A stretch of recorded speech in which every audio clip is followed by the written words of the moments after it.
Hello friends, property लेन then .com channel पे मैं भूपेंद्र सिवाग आपका वेलकम करता हूं। आप लोगों तक ये इन्फॉर्मेशन पहुंच ही गई होगी कि एमआर का जो 112 में प्रोजेक्ट आ रहा है अर्बन एसेंट के नाम से, उसकी डिटेल रिवील हो चुकी है और उसमें 25 जनवरी से ईओआई सबमिशन का जो दौर है वो शुरू होगा। यानी आपके लिए और आपसे ज़्यादा जो ब्रोकर्स हैं, जो कंसल्टेंट है, उनके लिए एक बड़ा ही चैलेंजिंग टाइम आ गया है। चैलेंजिंग टाइम क्यों है उसके बारे में बाद में बात करूंगा, पहले बात आपकी कर लेता हूं। आप लोगों तक इन्फॉर्मेशन पहुंच ही गई होगी, फिर भी बहुत सारी ऐसी चीज़ें हैं जो आपके लिए जानना ज़रूरी है। लास्ट मोमेंट पे इसलिए जानना ज़रूरी है कि आप उसमें लेने जा रहे हैं नहीं लेने जा रहे हैं, उसमें ये वीडियो आपका डिसीजन लेने में बहुत मदद करेगा। शुरुआत कर लेते हैं इस प्रोजेक्ट की। आप लोगों को पता है सेक्टर 112 में ये प्रोजेक्ट है और ये चीज़ किसी से छुपी नहीं है कि इसमें अदर लैंड है। ज़्यादातर लोगों ने देख लिया है, वीडियो भी बन चुके हैं। और अच्छी बात यह है कि एमआर की तरफ से जो उनका ब्रोशर रिवील किया गया है, उन्होंने भी अदर्स लैंड को एज इट इज़ दिखाया है। हालांकि कुछ लोगों ने बीच में इस तरह के र्यूमर्स फैलाए थे और गुमराह करने की कोशिश की थी लोगों को कि इस लैंड को एमआर बाय कर रहा है, लेकिन अभी तक इसको बाय नहीं किया है। अच्छी चीज़ है, इसको बीच में एज इट इज़ दिखाया गया है। इसके पीछे एक नाला था जिसके ऊपर रोड बन रहा है, वो नाला नहीं है, तो नाले को लेकर जिसको नेगेटिविटी थी वो अपनी नेगेटिविटी दूर कर ले। इसमें 6 टावर आ रहे हैं आप लोगों को, जिसमें 2 BHK, 3 BHK और 4 BHK के कन्फिग्रेशन देखने को मिलेंगे। 2 BHK के हर बार थोड़े बहुत अपार्टमेंट होते हैं, तो इस बार भी हैं। इससे पहले एमआरएश आया था, उसमें भी 2 BHK के अपार्टमेंट थे। इस प्रोजेक्ट को लेकर जो सबसे ज़्यादा एक्साइटमेंट थी वो इसके प्राइसिंग को लेकर थी, लेकिन बीच में जो एक दोबारा से न्यूज़ आई कि प्राइसिंग को थोड़ा सा बढ़ा दिया गया है, 500 रुपये बढ़ा दिया गया, उससे बहुत सारे लोगों का जो हौसला था वो टूटा। उन लोगों ने पीछे हटने की थोड़ी तैयारी करी और वो लोग थोड़े पीछे भी हट गए। इसके बाद दूसरा इसमें ये आया कि इसमें पेमेंट प्लान को चेंज कर दिया गया। पहले बताया गया था 20% आपको इनिशियली देना है 20 सुपर स्ट्रक्चर पे, बाकी आपको देना है आपका पोजीशन के टाइम पे। बट पेमेंट प्लान और प्राइस दोनों में चेंज कर लिया गया। और आपको मैं बताऊं, ये जो इन्फॉर्मेशन आती है बिल्डर की तरफ से ही दी जाती है। ऐसा नहीं है कि कोई हवा में इन्फॉर्मेशन आ रही है, और जो चेंजेस आए हैं वो भी बिल्डर की तरफ से दिए गए हैं। लेकिन फिर भी एक अच्छी चीज़ है, 3.5 करोड़ रुपए में आपको यहाँ पर 3 BHK का अपार्टमेंट मिल जाता है। मैं आपको कारपेट एरिया बताऊंगा और साथ में बताऊंगा कि अपार्टमेंट में कौन कौन से साइज़ हैं। उसमें आपको मैं साथ में बताऊंगा कि बालकनी का क्या साइज़ है। उसमें आप 30% और ऐड कर लेना, वो आपका सुपर एरिया हो जाएगा। आगे बढ़ने से पहले कुछ चीज़ें जो इंपॉर्टेंट है वो मैं आपको बताना चाहता हूँ। आपको इस वीडियो में जो बेसिक डिटेल है जो मैं अब देने जा रहा हूँ, उसके बाद सबसे इंपॉर्टेंट चीज़ ये पता लगेगी कि आपको इसको कैसे लेना है। यहाँ पर जैसा कि मैंने कहा, चैलेंजिंग टाइम आपके लिए भी है और ब्रोकर्स के लिए भी है। हर प्रोजेक्ट में कुछ यूनिट ऐसी होती हैं जिनको बाद में आप एज ए इन्वेस्टर के तौर पे, एज ए बायर के तौर पे, एंड यूज़र के तौर पे अगर बाय भी कर लेते हैं और मार्केट में बेचने जाते हैं तो आपको उसमें प्रीमियम नहीं मिलता है। इसका बड़ा एग्जाम्पल है अर्बन ओएसिस, एमआर का ही प्रोजेक्ट है। मैं एग्जाम्पल एमआर का इसलिए दे रहा हूँ क्योंकि हमारे पास कई ऐसी इन्वेंट्रीज हैं जिसमें सेम प्राइस में भी लोग बेचना चाहते हैं, नहीं बिकती हैं। तो यहाँ पर आपके लिए बहुत बड़ा ये सवाल खड़ा होता है कि आपका जो ब्रोकर है, आपका जो कंसल्टेंट है, क्या आपको एक अच्छी यूनिट दिला पाएगा या नहीं दिला पाएगा, या उसका फोकस इस चीज़ पर रहेगा कि मेरा जो ब्रोकरेज है वो बनता हो, इसको जो भी मिलता हो बायर को मिल जाए।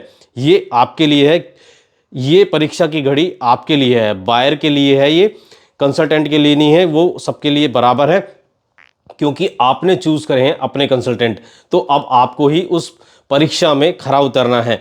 दूसरी चीज, जैसा कि मैंने कहा, कुछ ऐसी यूनिट्स होंगी जो किसी काम की नहीं होंगी, तो ये अब ब्रोकर के लिए बहुत चैलेंजिंग होगा कि वो कितनी ऑनेस्टी दिखा पाता है। एक तरफ तो उसको दिखाई देगा कि मेरी ब्रोकरेज जा रही है, दूसरी तरफ उसको दिखाई देगा कि मैं बायर का भला कर दूं, ऐसी यूनिट ना दिलाऊं कि जो उसको बाद में फ्यूचर में किसी तरह की परेशानी खड़ी करे और उसको बिके भी ना और उसमें प्रीमियम भी उस तरह का ना आए।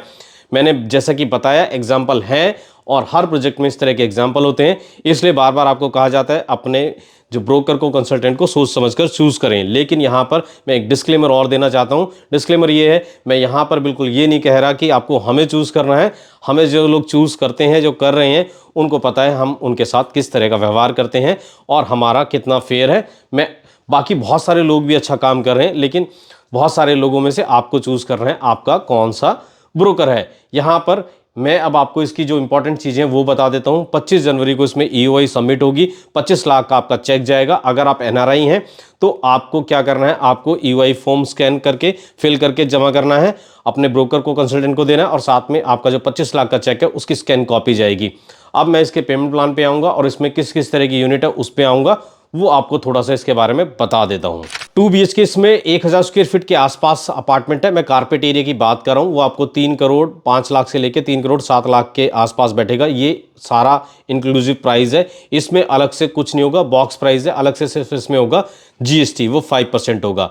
तो 2 BHK की लिमिटेड यूनिट है। उसके बाद 3 BHK और 4 BHK के कई अलग अलग साइजेज हैं, वो मैं आपको एक एक करके बता देता हूँ। 3 BHK में आपको 1228 से लेकर 1232 स्क्वायर फीट का एक 3 BHK मिलेगा 3 टॉयलेट के साथ। इसमें ये मैं आपको कारपेट एरिया बता रहा हूँ, और ये आपको पड़ेगा 3 करोड़ 52 लाख से लेकर 3 करोड़ 60 लाख के बीच में। इसमें 3 BHK का एक और साइज है, 3 BHK 3 टॉयलेट। ये है 1414 स्क्वायर फीट कारपेट एरिया, और इसका प्राइस आपको पड़ेगा 4 करोड़ 9 लाख से लेकर 4 करोड़ 29 लाख। इसके बाद 3 BHK 3 टॉयलेट का एक और साइज है जो 1554 स्क्वायर फीट है, जिसका कारपेट एरिया, जिसका प्राइस आपको पड़ेगा 4 करोड़ 50 लाख से लेकर 4 करोड़ 54 लाख। इसके बाद आपको 4 BHK की कॉन्फ़िगरेशन हम बता देते हैं। 4 BHK में आपको 1651 स्क्वायर फीट कारपेट एरिया मिलेगा, जिसका प्राइस आपको मिलेगा 4 करोड़ 57 लाख से लेकर 4 करोड़ 85 लाख। इसके बाद एक और बड़ा साइज है, जो सबसे बड़ा साइज है 4 BHK में 4 टॉयलेट है, याद रखिएगा 1860 स्क्वायर फीट का है ये, और इसी आपको पड़ेगा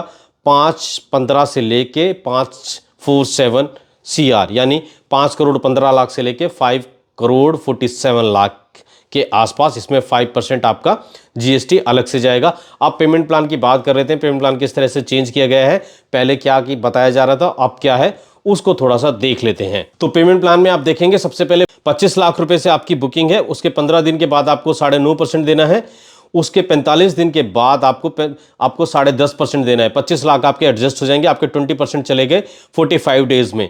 उसके बाद जब 17th फ्लोर का रूफ स्लैब पड़ जाएगा, जब आपको 10% देना है, और जब आपका टॉप फ्लोर का रूफ स्लैब पड़ जाएगा, जब आपको 20% देना है। इस तरह आपके 50% चले जाएंगे टॉप फ्लोर के रूफ स्लैब बनने तक। हम मान के चलते हैं 2.5 साल के अंदर आपको ये पैसा देना है। फिर आपको जब इनका ओसी अप्लाई करेंगे, जब 45% देना है, मान लीजिए 2.5 साल का टाइम और होगा, और 5% आपको ऑफर ऑफ पोजेशन के टाइम पे देना है।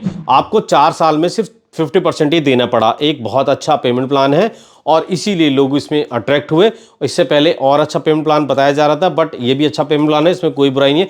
कंस्ट्रक्शन की बात करें तो एमआर ने जब एमजीएफ से अलग हुआ, आपके सामने डीजी होम्स बनाया है, उसकी कंस्ट्रक्शन में किसी तरह की कोई कमी नहीं है। उसके बाद उन्होंने अर्बन ओएसिस लॉन्च किया। अर्बन ओएसिस अच्छा खासा काम चल रहा है उसमें। उसके बाद इनका कुछ टाइम पहले ही एक्सटेंशन पे एमआरिश आया, बहुत अच्छे से सेल हुआ। उम्मीद है ये भी अच्छे से सेल होगा, और बहुत सारे लोग ऐसे रह जाएंगे जिनको शायद इसमें अपार्टमेंट ना मिले। तो आपको परेशान होने की, चिंता करने की कोई ज़रूरत नहीं है। इस वीडियो के माध्यम से मेरी जो हमारे सब्सक्राइबर है उनको सिर्फ एक ही गुजारिश है, हमसे जो डायरेक्ट कनेक्ट हैं और हमारे थ्रू जो जा रहे हैं, उन सबको ये इन्फॉर्मेशन है और उनको पता है कि हम किस तरह की उनको यूनिट दिलाने वाले हैं। अगर आपको अच्छी यूनिट मिलती है तो तभी जाइएगा, ऐसा मत करिए जैसा अर्बन ओएसिस में हुआ कि बहुत सारे चेक चले गए, जिसको जो मिला वो लेके उसको बस भाग लिया कि नहीं मेरे को तो यूनिट मिल गई, और बाद में वो लोग आज पछता रहे हैं। क्योंकि अच्छी यूनिट मिले तभी लेना, अदरवाइज मत लेना, छोड़ देना। ये कोई आखिरी अपॉर्चुनिटी नहीं है, इसके बाद भी अपॉर्चुनिटी आती रहेंगी। मैं द्वारका एक्सप्रेस पे भी बता दूं, इससे अच्छे पेमेंट प्लान के साथ 1-2 बिल्डर आने वाले हैं, जल्दी उसकी अनाउंसमेंट आपको देखने को मिलेगी।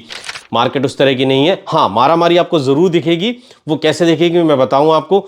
एक जो बिल्डर की तरफ से मुझे लगता है जो थोड़ी गड़बड़ हुई है, वो ये हुई है कि उन्होंने फर्स्ट कम फर्स्ट सर्व के बेस पे यहाँ पर ईओआई ओपन की है। उससे क्या होगा, उससे मुझे ऐसा लगता है कि फिर से भीड़ लगेगी, लोग रात को ही लाइन लगा देंगे। वो लाइन लगेंगी, उसकी रील बनेंगी, रील कटेंगी, फिर से ये दिखाने की कोशिश की जाएगी, देखिए कितना मारामारी अपार्टमेंट को लेने के लिए 4-4 करोड़ 3-3 करोड़ के।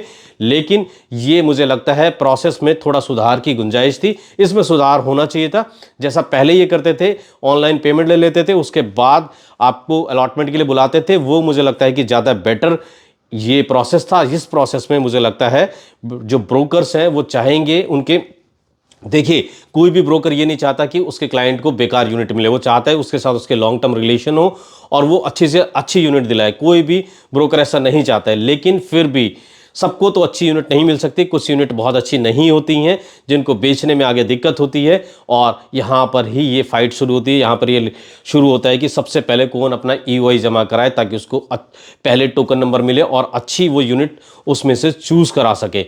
तो यहाँ पर टेस्ट आपका और आपसे ज़्यादा आपके ब्रोकर का है कि आपको अच्छी यूनिट कैसे दिला पाता है। तो ये चीज़ों का आपको ध्यान रखना है। और जैसा कि मैं आपको थोड़ा सा इसका जो ब्रोशर आया वो दिखा देता हूँ, आप देख सकते हैं अपनी स्क्रीन पे इनके जो टावर है उसकी प्लेसमेंट। ये टावर ABCDEF ये टावर्स हैं, बीच में ग्रीन स्पेस है। इसके साथ साथ आप देखेंगे एमेनिटीज़ इन्होंने दी हुई हैं, क्लब हाउस का इन्होंने प्रोविज़न दिया हुआ है, रूट्स बताए हुए हैं कहाँ पर है, अदर्स लैंड बताई हुई है कहाँ पर, नर्सरी स्कूल बताया हुआ है कहाँ पर है। इसके साथ साथ ये बताया हुआ है EWS कहाँ पर होगा। लोकेशन में कोई दिक्कत नहीं है, लोकेशन बहुत अच्छी है। 112 सेक्टर है, दिल्ली गुड़गांव के बिल्कुल बॉर्डर पे है, 500 मीटर की दूरी पे है। तो दिल्ली वालों के लिए स्पेशल चार्म इसलिए हो जाता है इस प्रोजेक्ट का। हालांकि एक न्यूज़ है जो लोगों को थोड़ा सा ऐसा डबल माइंडेड कर रही है कि MR को टेक ओवर कर रहा है अडानी, इस तरह की काफ़ी खबरें आ रही हैं। अब तक काफ़ी न्यूज़ आउटलेट पे आप देख भी चुके होंगे। तो ये गलत चीज़ नहीं है, एक अच्छी चीज़ है। MR जैसे डेवलपर के लिए एक फॉरेन एंटिटी जब इंडिया में काम करती है, किसी भी देश में काम करती है, तो वो थोड़ा सा ज़्यादा एक्स्ट्रा कॉशियस होती है, काम करती है। लेकिन जब कोई इंडियन ही कंपनी उसको टेक ओवर कर लेगी या उसमें स्टेक बाय कर लेगी तो और कॉन्फिडेंस आएगा। लोगों के लिए पॉजिटिव चीज़ है। अडानी अगर टेक ओवर करता है इसको तो वो एक अच्छी चीज़ है, और मुझे लगता है कि और ज़्यादा स्ट्रांग होकर MR काम करेगा इंडिया में। अगर अडानी इसको टेक ओवर करता, नहीं करता तो फिर भी MR अच्छा काम कर ही रहा है। आप में से बहुत सारे लोग दुबई गए होंगे, आपने देख ही लिया होगा किस तरह का काम वहाँ पर हो रहा है। तो आपको क्या देखना है, आपको फिर से मैं एक बार बताऊं, आपको अच्छी यूनिट देखनी है। यहां पर MR की तारीफ भी करनी होगी।